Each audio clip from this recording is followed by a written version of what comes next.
Hi, I'm Phil Svitek, 360 Creative Coach, and in this episode, I want to explore an idea that I recently heard, okay? I'm not sure who to attribute the quote to. Some people have pointed towards Albert Einstein as having said this, but there's conflicting reports on this, so forgive me, I don't know who this quote actually belongs to, but it's this.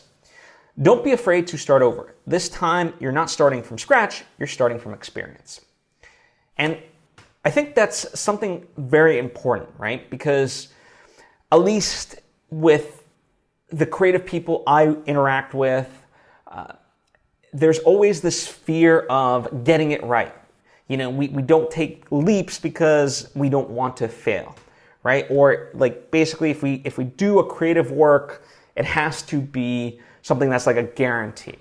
And the fact of the matter is there's no guarantees in life. Even, you know, the pandemic, if nothing else, has kind of reinforced that, at least for me, where, you know, all these quote unquote safe jobs that were once out there and so forth, none of that was true, right? You know, we all struggled in various ways and things of that nature. And yeah, you know, there are many instances of people that thought like they had job security and were in a safe quote unquote job that would be uninterrupted, were heavily interrupted, right?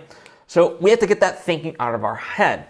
And the second part of that quote is, you know, you're starting from experience. And that's really great. We underestimate what it means to have that experience.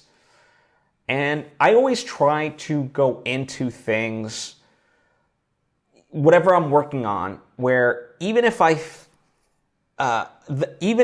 quote unquote fail at the actual project, I still manage to win in other ways. I think that's a great way to look at it, right?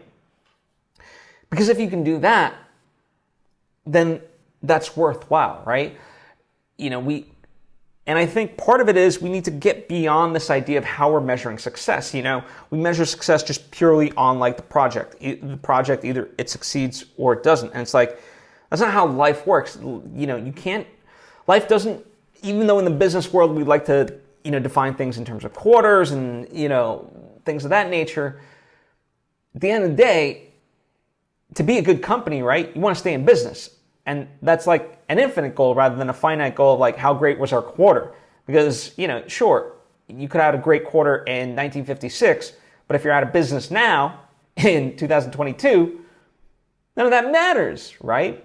And so you want to really think about it in that sense. And yes, that takes a lot of patience and, you know, humbling yourself in a lot of ways and shifting your perspective. But that's what this is all about, is to get to that point where even if what you're after, your ultimate goal, goes awry, you still gain something from that. That's what we mean by experience. That's what we're really talking about here. And,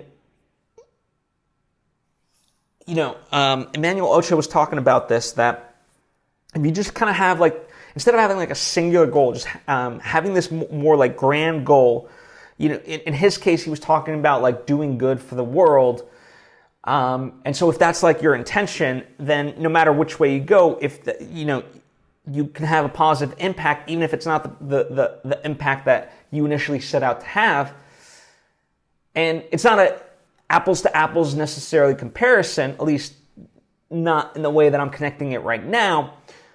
But it does apply in the sense that, yes, if you get beyond just a singular goal and start to identify other things that you stand to gain by doing X, Y, and Z, then it's worthwhile in terms of its pursuit. And you gain that experience. And it will help you in the next project and so forth, right? And I think, you know, it's something interesting, like we were going over some stuff with my therapist, you know, and one of the things that came up was this idea that, you know, I didn't do a good enough job with my second feature film. And he was like, well, that's crap. You did the best you could at that time. If you could have done better, you would have. And it's interesting to kind of look at it in that way, you know, because I did, you know, all of us that worked on it and are still working on it because it's not complete, you know, did the best we could. at the time that we could, right? It goes back to one of Don Miguel Ruiz's principles, and he talks about the 4 agreements, and one of it, always do your best. And yes, your best will fluctuate in terms of output, right? When you're sick, your best is going to look different than when you're fully rested and, have eaten well and blah, blah, blah.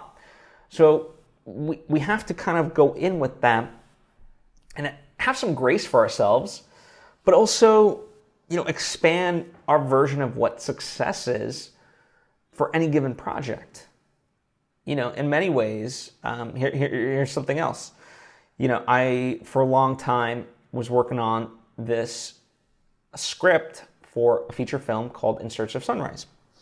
And, I'd been through many, many drafts. I worked with many, many people to help shape it and stuff like that. And also that way it could be as polished as I could make it. I made a proof of concept for it. I made a pitch deck for it and started getting out to various people in the film industry to try to raise funds for it and get it made. And, for one reason or another, it just wasn't hitting in that way.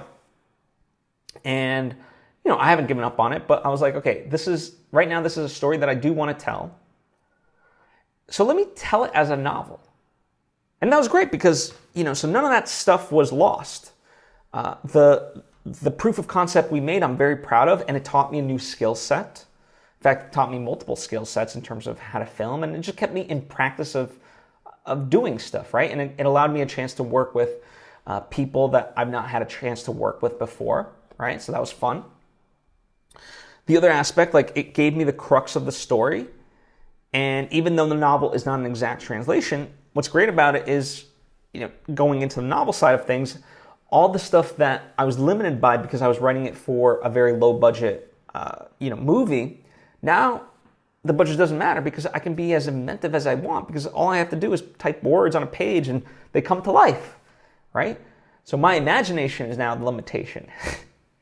And that's exciting, right? So, even though that project, quote unquote, didn't succeed, it's okay. And it's not to say, by the way, it didn't succeed thus far. Who's to say that once the book comes out or whatever, or even still now, someone can come in and be like, hey, you know what, we want to go make this movie. And will that make the novel a failure then? No, because then in many ways I could be like, hey, I know you read that version of the script. Since then, I've actually been marinating on new ideas and, have ways to improve that script. And boom, now we can talk and they can kind of pick and choose, what they want. And we can see if it justifies, increasing budget or figuring out how to still get certain things across, but on that same sort of budget, right? That's the fun part. So, you can't really, you can fail without being a failure. And that's the most important part about this, is you can accept to fail without being a failure. That's the experience part that we're talking about. So really start to reconsider how you view things. And in fact, what I would like to encourage you to do is comment down below or hit me up on social media with whatever project you are working on or want to be working on, and list out the various ways that you stand to benefit, even if you fail at the overall intention. Okay? Consider that.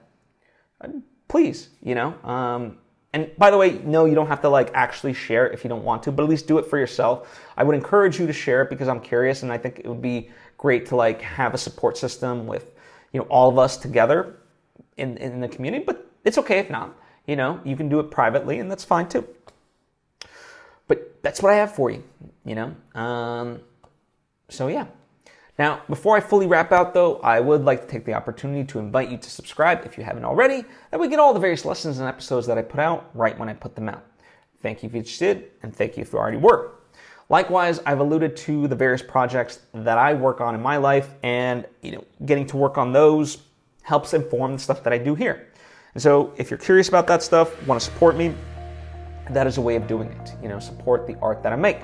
The links are down in the description for you to browse through. And lastly, if you think you could benefit from more direct interaction with me, well, that's what my Patreon page is for, patreon.com/PhilSvitek. depending on the tiers there, whatever tier you're part of, there's various benefits. So that is available to you as well. Anyway, thank you so much for taking the time to listen. I hope it has been beneficial, and I hope to see you next time.